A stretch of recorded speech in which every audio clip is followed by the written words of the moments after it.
102.5 FM. I am Angelina Hudson, CEO of NAMI Greater Houston, and I am so excited to tune in, that you're tuning in today to the amazing show. We have wonderful guests here to talk to you today about better mental health for Black men's Mental Health Month. So this month, the entire month of June, we've been focused on the overall health and mental health of Black men, and we have wonderful guests here today to kind of have further this discussion and also share some resources. You may have a man in your life that you are worried about, that you care about, that you support, champion, and really try to provide resources for. So hopefully we can provide information here today for you. So we're going to kick it right off with our first guest, Effie, Equare. Yes. And I would like for you to introduce who you are and what do you do in the community? All right. So my name is Effie Equare. I am with Sun Behavioral Hospital. We are a mental health substance abuse hospital here in Houston, right next to the NRG Stadium. And so what I do is I go out into the community. I build relationships with doctors, schools, just every resource I can find so that when someone is in need, someone is in crisis, they can refer them to our hospital, whether it's for inpatient or outpatient services. You know, Effie, let me just ask you right off the bat, does it seem like we even do enough to get the information out? It seems as though when people need help, they're in crisis, they're in trouble, they don't know where to go.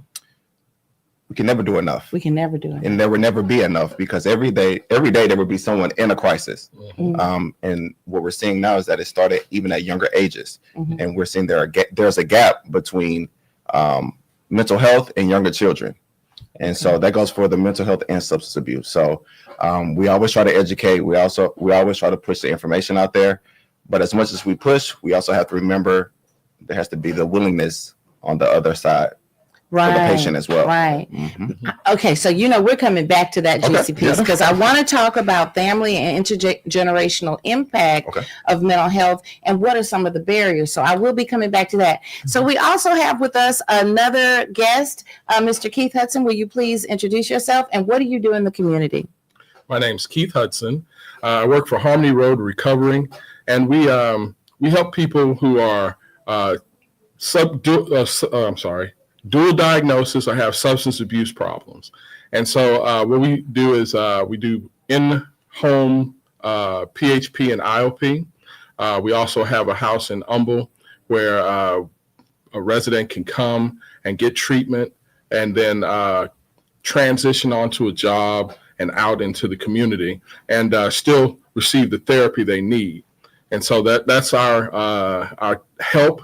We have an inpatient and outpatient hospital in, not hospital, but recovery unit in El Paso. We also have a 56-acre ranch in West Texas that people who need more intensive therapy can go, and there's horse therapy and that kind of thing. I'm going to come back to you because you bring up something about, you mentioned how you offer services that are not right in Houston, but you serve people in Houston. And I want to come back and talk to you about if you think it's important for people to get away from their regular community and their regular home. But before I do, because you mentioned acronyms, how many of us listening today, we don't have a clue what PHP and IOP is? So Effie, can you enlighten us? What is a PHP program and an IOP? Okay, so similar to Keith, we have those programs as well. So those would be considered your outpatient program. So PHP stands for Partial Hospitalization Program. So PHP, and then IOP is Intensive Outpatient Program. So to think of it, let's say someone comes in and they do the full continuum of care. They would start off inpatient. They would discharge and be stepped down to PHP, which is typically 5 days a week. And then once they complete that program, they step down to IOP, which is 3 days a week. So, and both of these are outpatient. So even though the word hospitalization, partial, they're not in the hospital. They're not staying overnight. They're going home and coming back Monday through Friday. Right. And when they don't have a home to stay in or a home to go back to, Keith, you're saying that your PHP and IOP offers what? Okay, we offer those services in a house setting. So they feel more relaxed. And they can transition. We help them get jobs and move into self-sustaining lives. So you provide the housing. They have a Right. place to sleep overnight. Right. Okay. And Effie, how much time do they normally stay in a PHP or an IOP program? So for us at Sun Behavioral, the PHP is about 15 sessions. So that's about 3 weeks.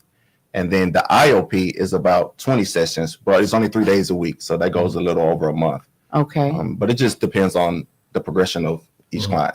All right. And just to mention about Keith, his setup is sometimes a little better because ours is at a facility, a hospital. Sometimes there's a stigma. They don't want to go They don't want to go to a hospital. So his, his setup in the home will be more, will be better for some individuals. Okay. All right. And let me ask you this. How do you afford, if I'm driving right now in my car and I'm listening to this about PHP and I know somebody, if they would agree to go and get treatment for their mental health and maybe their substance use disorder in a safe environment, no judgment, right? Of course. Then who pays for this and how is it afforded? So for us, it's all through insurance. We accept all insurance, whether it's commercial, meaning your Aetnas, your Blue Cross, your Cignas, Medicaid, Medicare, TRICARE, and better, you name it, we accept it. Okay. Of course, if there is no insurance, there is the option of private pay, but let's be frank, things are expensive these days. We'll try to work with you on that, but if not, we definitely will refer you to a program. There's a lot of, it's just about education because there's a lot of programs that will assist you. That will support you. And get you the, the help that you need. All right. So, and do you offer the same insurance? Is that the way, the setup for coverage as well with you? Yeah, we take commercial insurance. If a patient doesn't have insurance, sometimes we can help them get insurance. So we have a program for that. And of course, like you said, there's private pay. You can do that also. Okay. But our IOP, it's $800 a month to stay in the house, and you go to 3 sessions a week. So you go to 3 sessions a week in IOP, you stay in the house, but you can maintain your job. Right. Okay. Exactly. All right. So I'm just trying to educate us, family. And I really appreciate both of you for being here today because, like I said, we're not only going to talk and dive deeper into this topic of co-occurring mental health, substance use disorder, and Black men, but we're going to talk about some of the stigma, cultural, and the barrier that we may have to treatment and what our expectations are for the people we love. So you just stay tuned with us. We have Keith Hudson, we have Effie Equare here, and we're talking about better mental health for our Black men, and we'll see you in just a moment.